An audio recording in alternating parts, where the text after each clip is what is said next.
3 days after arriving in the province, Festus went up from Caesarea to Jerusalem, where the chief priests and the Jewish leaders appeared before him and presented the charges against Paul. They requested Festus, as a favor to them, to have Paul transferred to Jerusalem, for they were preparing an ambush to kill him along the way.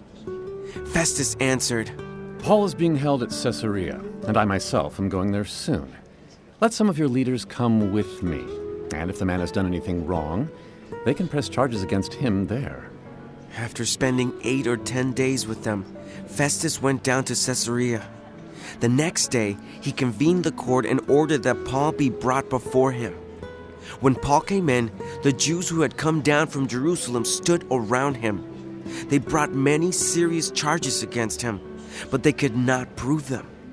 Then Paul made his defense. I have done nothing wrong against the Jewish law, or against the temple, or against Caesar. Festus, wishing to do the Jews a favor, said to Paul, Are you willing to go up to Jerusalem and stand trial before me there on these charges?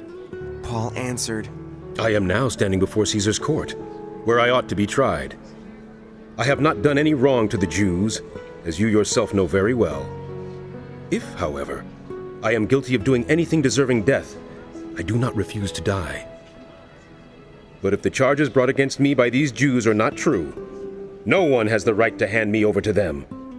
I appeal to Caesar.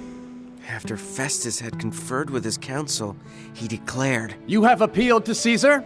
To Caesar you will go. A few days later, King Agrippa and Bernice arrived at Caesarea to pay their respects to Festus. Since they were spending many days there, Festus discussed Paul's case with the king. He said, There is a man here whom Felix left as a prisoner.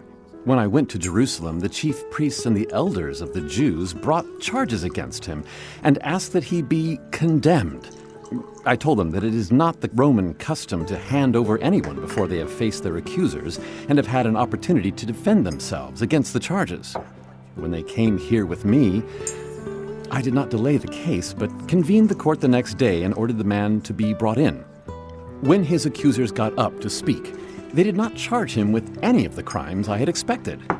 Instead, they had some points of dispute with him about their own religion and about a dead man named Jesus, who Paul claimed was alive. I was at a loss how to investigate such matters. So I asked if he would be willing to go to Jerusalem and stand trial there on these charges.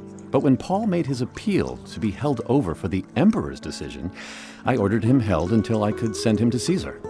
Then Agrippa said to Festus, I would like to hear this man myself. He replied, Tomorrow you will hear him. The next day, Agrippa and Bernice came with great pomp and entered the audience room with the high-ranking military officers and the prominent men of the city. At the command of Festus, Paul was brought in.